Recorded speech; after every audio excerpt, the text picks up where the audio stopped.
What's up, everyone? Welcome to season 4 of My Boulevard podcast. This season, we're doing something special.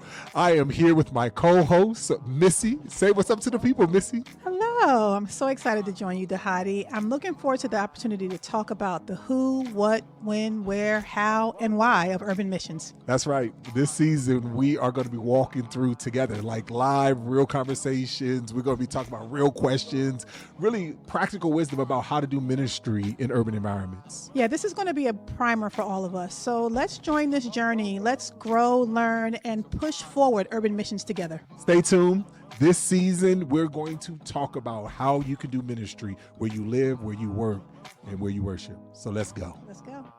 What's up, everybody? Welcome to another episode of This Is My Boulevard podcast, season 4. My name is Dhati Lewis. And I'm Missie Branch. And we are here with Mark Demise. What's up, Mark? Hey, bro. How are you? Good to see you both. It is always good to see you. Absolutely. We were just seeing each other yesterday. And it's always good to connect. And we'll get into some of that later on today. But Mark and I have been doing some cohorts, and we'll talk a little bit about that a little later. But what I love, it's been a great experience for me because we're on, kind of the second version of us doing it. But over the course, it's like one of those things that every time you go, you learn more, Love it. You see different perspectives, and I've gotten a chance to go to his church. That's part of what we do at this cohort. We go actually to his church in Little Rock, and and it's one of those things that is just kind of like, oh man, okay, he's a practitioner. Wow. And that's one of the things that we talk about with Boulevard is that we want to be around practitioners, because I've been to enough conferences to go, Yes. and to hear people speak about things and then go to their environments, but like, you ain't doing none of that. This stuff is not even say. it. Right. Was Right. that, Right. Yeah, that's the truth. This ain't, you ain't real. You ain't real. But there's two things, Mark, that we want to talk about today. Two things that we want to talk about, and we can take it in any order that you want. But one is this concept of when tithes and offerings not enough, right? What do we do? And helping churches think about that. And for people in urban contexts, oftentimes, we're ministering to people sometimes that you can continue to grow. I mean, a lot of times the metrics are, more people, more butts in the seat. Yes. The more you're giving, going to have, but that's just not. That's not always the truth. No. For some of our missionaries and things. So that's one, talking about that. But then the other one that kind of bleeds into that is this concept of kind of multi-ethnic, multi-generational, multi-ethnic, multilingual. And you have done both of those well, and so many other things, but you have done those well. So why don't you just kind of kick off and just share a little bit about kind of your journey, what you're doing, the church in Little Rock, and then how that led to specifically kind of, this desire for church economics. Start there, and then we can kind of bleed into the multi-ethnic world. Yeah, you bet. Well, again, Dhati, Misty, thanks so much for having me. And Dhati, you and I go back now probably maybe 18 years, 15, 18 years, something like that. And this is a theme. Little Rock. Yeah. This is it a is theme. with folks. I got you. But yeah, I feel like he's old. Yeah. The theme is all your friends have been like 60 years. Y'all known each other for 110 years. This is Yes. You see the gray. That's why I stay far from the camera, so you don't see the gray too much. I got you. That's why I put the hat on. That's it. The hat on. But yeah, no. We go way back, and of course, Dhati, I met him in Little Rock years ago, and very quickly, my journey, 18 years as a student ministries pastor, the final 8 of those here in Little Rock, 93 to 01, an amazing church that Dhati knows well. And, that church grew from 2,000 to 5,000 people in an 8-year span. My youth group, 150 to 600. But by the late 90s, again, I'm in an amazing church, and I really wouldn't be who I am today in terms of leadership and understanding without those 8 years. But nevertheless, by 1997, 98, I looked around this amazing church one day and realized the only people of color were janitors. And that began to bother me. That was 1997. I wasn't sure in the moment why that bothered me, but something bothered me about that. And then I realized it wasn't just our church that was systemically segregated. It was like 92.5% of all churches in America at the time, as Michael Emerson would later learn statistically. So all that's to say, I began to do my own homework, so to speak. I had an exegetical degree from seminary, and throughout my seminary notes, I suppose maybe some light deconstruction about what I'd learned about the church in seminary. And ultimately, that led me to pursue a church for all people, not just some people, to leave the suburbs and to stay in Little Rock. We felt led to go to the inner city, to the urban center of Little Rock. 30% at or below poverty when we got to this place. 67% of kids growing up in homes without fathers, as I did, along with the highest violent crime in the city, with a vision to be a church again for all people, not just some, whereby diverse men and women would will themselves to walk, work, worship God together as one. Not for political correctness or any of that, but for the sake of the gospel, to advance a credible gospel. Is you cannot continue to proclaim a message of God's love for all people from otherwise systemically segregated pulpits and pews. The message is just not believable. And of course, in the context of American life, with growing diversity, the browning, as some call it, of America today, one in two people, Gen Z is more than 50% non-white. Millennials are 43% that way by 2042. One in two people in this country not white. But again, those are demographic shifts. But this is biblical. It's right. It's the hope of the gospel. Every church that Paul planted in the New Testament was multi-ethnic. Men and women, Jews, Gentiles, rich and poor. And again, not for any type of cultural contextualization, but for the sake of the gospel. As I began to ask myself the question, having grown up Jesuit Catholic, I knew the Our Father, right? Art in heaven, hallowed be thy name. Thy kingdom come, thy will be done where? On earth as it is in heaven. So in the late 90s and ultimately in 2001, when I started this church, I was asking myself and seeking to address a single question. If the kingdom of heaven is not segregated, then why on earth is the church? And I can't believe here we are 24 years later. We just celebrated our 23rd birthday. My wife and I have been at it, of course, for 24 years, just like a woman conceives a child and eventually you date from the birth of the child. So our church is coming up on, for my wife and I, 24 years, but we just celebrated our 23rd year and fighting it out, so to speak, in terms of for that vision and for the sake of the gospel and to advance the common good, Matthew 5:16, to do good works, not just, as Dhati, you were alluding to, not just fancy words, right? But to do good works. In Matthew 5:16, Jesus didn't say, let them hear your good words.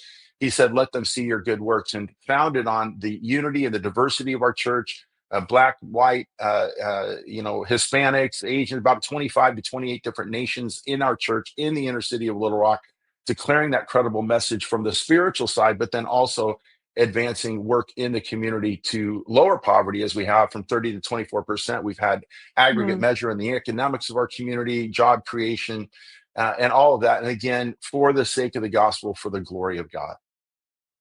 Wow. Amen. Amen. Amen. That was a lot, and it was great. And I appreciate it. And what I love about that is that you were driven, and I'm always thinking about from a missiological vantage point. You were driven by mission. You were driven by reach, and you were driven by impacting and burden. And burden. And I think that is so critical. And what I love about that is that burden has taken you into spaces and places that I don't know if you have imagined 24 years ago when you started. And one of those places and spaces was still having to deal with economics. The economics of it, so it may have led with this concept of nobody on staff except for people of color. The only people of color that was on staff were the janitors, but may have started kind of ethnically, but it led to economics, and so now you're in a church, you pastor a church where you've been proclaiming the message of what happens when tithes and offerings not enough, right? Talk a little bit about that and just kind of, how you set your church up, because a lot of people in the urban context, that is their scenario. Yeah, and you well know churches in the inner city, the urban context, and certainly African-American churches historically, they had to learn a long time ago, what I had to learn in 2001. I left that amazing church where essentially money grew on trees. For instance, one day I went to the pastor and said, I need to add someone to my staff. And he said, no, you need 3 people. Like, that just doesn't happen. Like, they give you 3. Wow. I asked for 1 full-time, I get 3, right? I built a $3.5 million student center. I had I could go on and on about the economics of that church, but I sat in an elders meeting one time in that former church where they're calculating growth the next year. And I don't remember what the numbers were, but it's something like, yeah, we expect to grow, 492 people next year, and 300 of those people will become giving units. And then they had an average per gift of those 300 giving units. And in other words, basically, as that church grow, it brought in revenue, right? So as you said earlier, Dhati, the more people that joined the church, butts in the seat led to bucks in the offering plate. Well, I came to the inner city, and I very quickly realized the more people that join our church, it costs us money. Right. I jokingly say that people, in the inner city, they take money out of the plate. They don't put money in the plate, right? So, and so very quickly, when we saw the needs of the community in a food desert, high crime, poverty, the immigrant, etc., I very quickly realized that that economic model is not going to work for us. And I can have a nice little church of 50, 75, 100 people here doing my little do good kind of thing, pat myself on the back. Aren't you so cool? You went and tried to help people. Yeah, that's not what I'm there for about me. I want to help people, right? And I want our church to glorify the Father through those good works. And I realized that there is no way that based on tithes and offerings, so to speak, the giving of our people, that we would be able not only to fund this work, but to scale it, and to, more importantly, scale the good work that could come out of this community to impact the community of our church, that is, to impact the 72204 zip code in which we went to. And so that then led to my understanding, the beginning of my journey, I should say, of leveraging assets to create multiple streams of income. So in other words, think about tithes and offerings like a single paycheck to the home. In 1960, that worked. A dad could go to work, get one paycheck. The family lived the middle class life. That doesn't work today. Over 80% of households have at least two or more income streams. I like the joke, say, well, I guess you're all rich then, right? And everybody laughs. No, because we all know, that's just to live a middle class life. It takes two or more income streams just to make it, to generally live a middle class life today. And mom's working, dad's working, everybody's side hustling, etc. So but the church hasn't caught up with that mentality. So we're still relying on that single paycheck, if you will, with tithes and offerings, the generosity, the giving of our membership. But those days are long gone for the American household, and they are certainly long gone for the American church, though many pastors are still not quite up to speed on that. And so all that led us to develop a structure, as Dhati and Misty know, you guys know real well, where I began to think in the early 2000s about an American football team and how an American football team is structured to win, right? So you have a football team, but actually that team is made up of three teams: offense, defense, and special teams. Those are actually three separate teams on the one macro team. Those teams are actually playing separate games. Offense is very different than defense, and defense different than special teams. The games are so different. They are all coached by different, we call them coordinators. The offense coordinator, defense. They have their own coaches, their own players, their own playbooks, their own metrics. You don't ask the defense when it comes off the field, how many points did you score? That's not our game. That's not what we do, right? So, and to win a big game, as we all know, you have to have all three of those teams established and functioning at a very high level, minimizing mistakes, or you don't win. You can put points on the board offense, but if defense can't stop the run, you don't win. Or we've all been there in the last 3 seconds of a game, the kick goes wide, the snap goes bad, or the hold, I should say, and special teams in that moment fails the otherwise good performance of the team, and the entire team loses. In that analogy, it's not offense, defense, special teams that we ended up thinking about and setting up for our own church, but it was like the spiritual game, the social game, and the financial game. So the spiritual game, of course, it's all spiritual. Everything in capital S, it's all spiritual. But if we break it down, the spiritual game is worship and Bible study and evangelism and discipleship and visiting people in the sick. Think about those as plays in a spiritual playbook. The team is coached by pastoral types, and it's played by pastoral types. A person walks into your church and they say, I just have such a heart to share Jesus with children. Well, that's the language of the offense, right? And the way that team generates income, of course, is tithes and offerings. But the social team is the nonprofit side of things. This is feeding those in need, clothing, working with the homeless, the immigrant, your works of justice, compassion, and mercy not done under the auspices of the church, but we set up a separate nonprofit, an umbrella nonprofit that can house many programs that, again, are advancing justice, compassion, the common good, kindness, mercy, etc. And all of those works are plays in the social playbook, if you will. The team is coached by MSW types. These are social worker types, executive director types, people with a heart for the community. The game is played by people. They walk into your church and they say, man, I just have such a heart for the homeless. I just want to help the immigrant or at-risk children. That's the language of the defense. If you showed up in college football first day of practice, the coach says, what did you play in high school? And you said, I'm a wide receiver. But then the coach sends you to special teams. Like, that's all we do, because the American church, for the most part, only has a spiritual game. And so they force all the players to the offense, if you will, all the players but those players, they don't really, they play defense, they play special teams. So the point is, you set up a nonprofit and get those types of folks coaching and playing, and this team generates income through grants and donations, right? Grants, local, state, and federal, that you cannot otherwise qualify for if you apply under religious affiliation of the church. You chase these different types of grant funding through that separate nonprofit, and donations it comes from churches, from other Christians in the city. You know, churches don't write checks to other churches, but they'll write it to your food distribution program. They will send people to help work in your at-risk program for at-risk kids.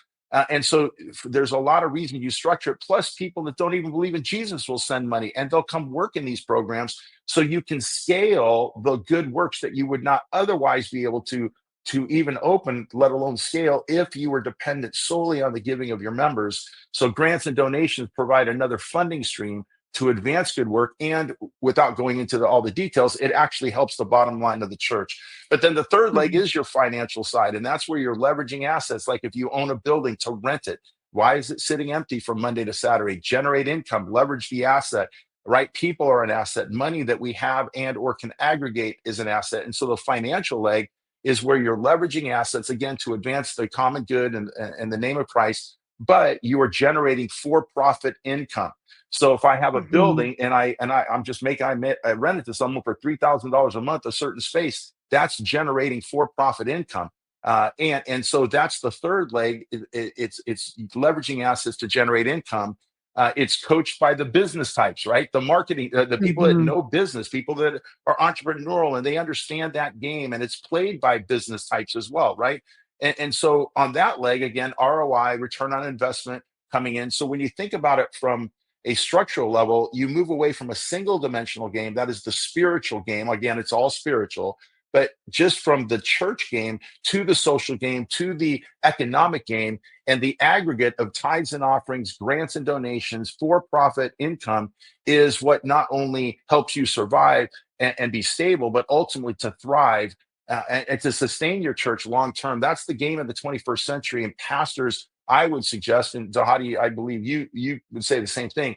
All of this, the hustle of the inner city, and pastors way before I got to the inner city, particularly African American pastors who were in the urban spaces, they long ago realized that tithes and offerings isn't going to get this done, and they've had to be creative. Even in our city, Black community developers, they developed homes and built homes and helped African Americans in the inner city get into home ownership, but they generated some measure of money for their church in that process. So African American churches long ago learned to play this game, but like we said, when I came from the suburbs of the inner city, I also had a huge learning curve, that was before me because of what I'd understood and how I got in. But now, and that's what I'll close here with this, it's not just inner city churches or urban churches anymore. I mean, you've got to play this game across the board in the rural setting, in the suburbs. Anecdotally, I'd say, within the next 10, 12 years, maybe even sooner, I'd suggest 92% of churches are going to have to create multiple streams of income and get away from tithes and offerings,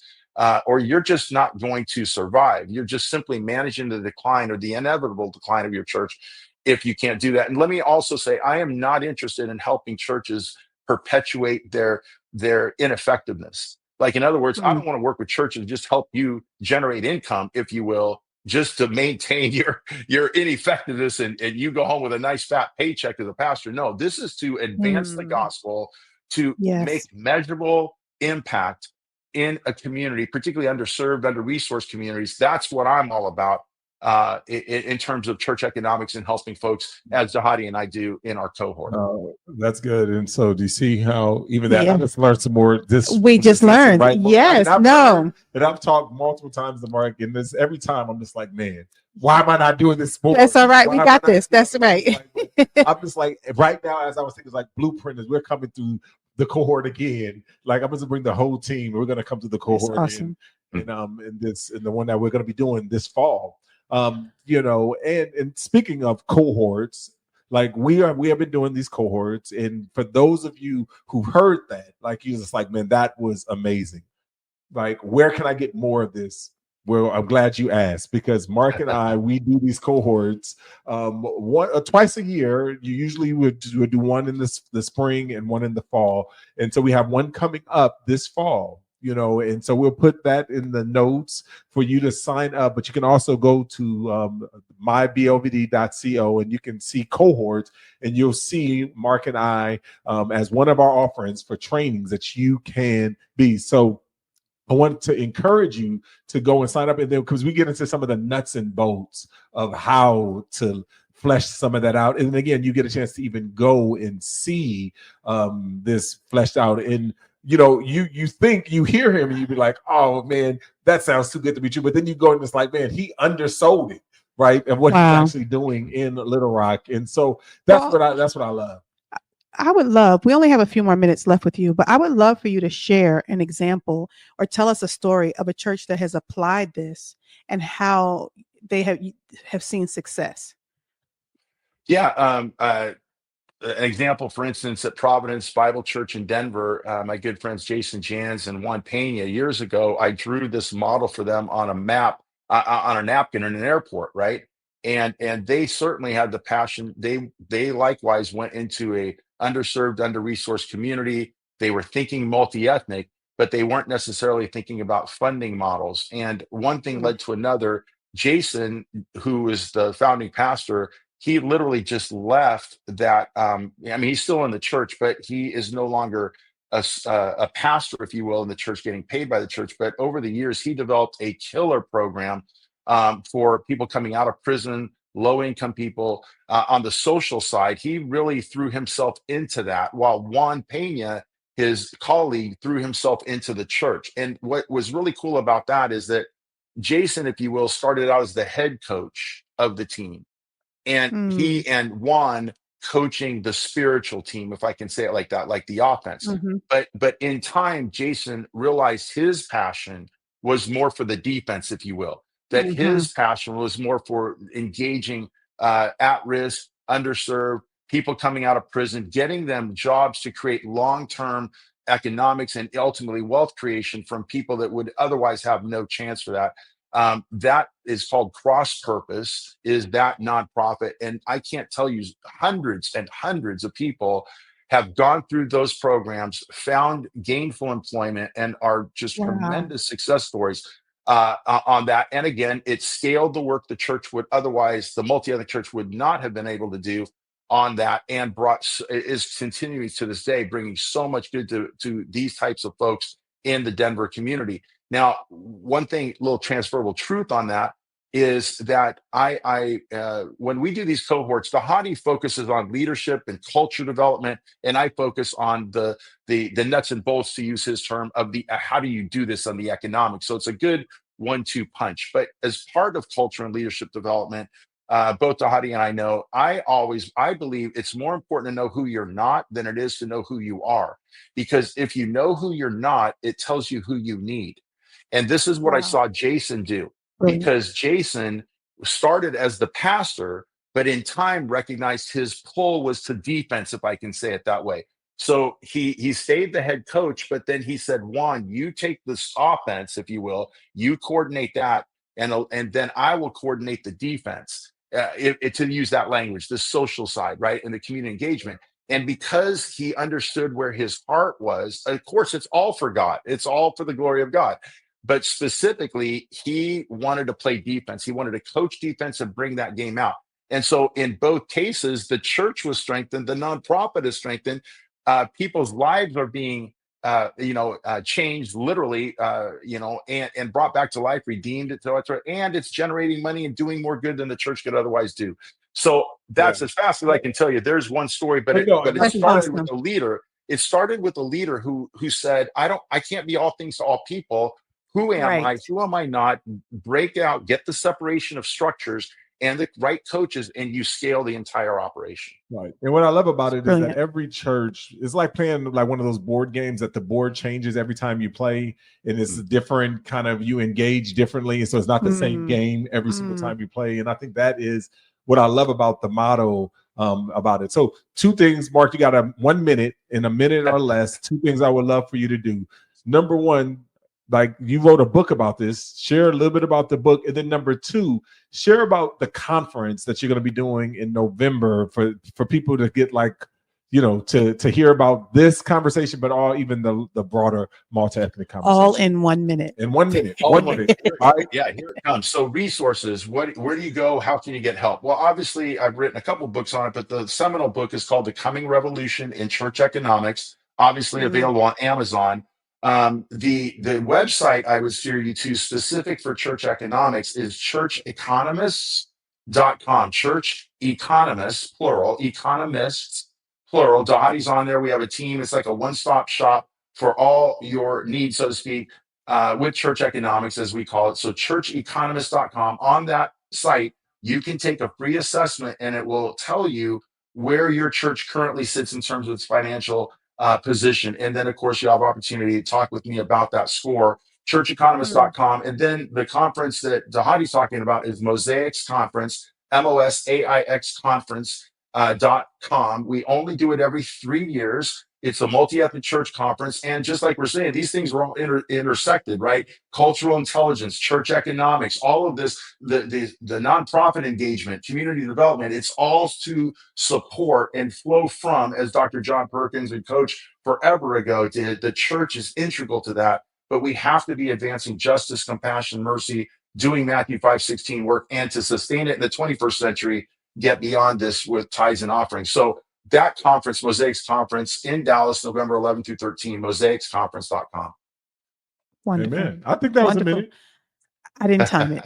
I'm going to give it to him. I'm going to give it to him. It was a pastor's minute. That was a good over-under. Good over-under. Yes. I like it. It was a pastor's minute, right? Yes, there you go. It was definitely a pastor's minute. Yeah. So again, Mark, I really appreciate it, man. Thank you. I enjoy doing the cohort. I enjoy every time I get a chance to come to Little Rock, every time I get a chance to talk with you, interact with you. You guys, he's the real deal. He's the real deal. And I'm, and I don't say that often, and I know there's a lot of people that that I connect with and all that. But Mark, I appreciate you. Appreciate your grind. Appreciate your hustle. And appreciate what you do it all for the glory of God. And so, man, be blessed. And thank you for coming on to the show. You bet, bro. Thanks for having me. And ditto back to you. You are one of the very few people in my world and all the people I know that I have absolute 100% confidence in heart, mind, your work, and likewise. And we're not just trading these things because we like each other. It's legit. Yeah. So I appreciate you, Dhati. Awesome. Miss you too, and all you're doing with the Boulevard. Thank you. All right. And this is another episode. This is My Boulevard. Until next time. Peace.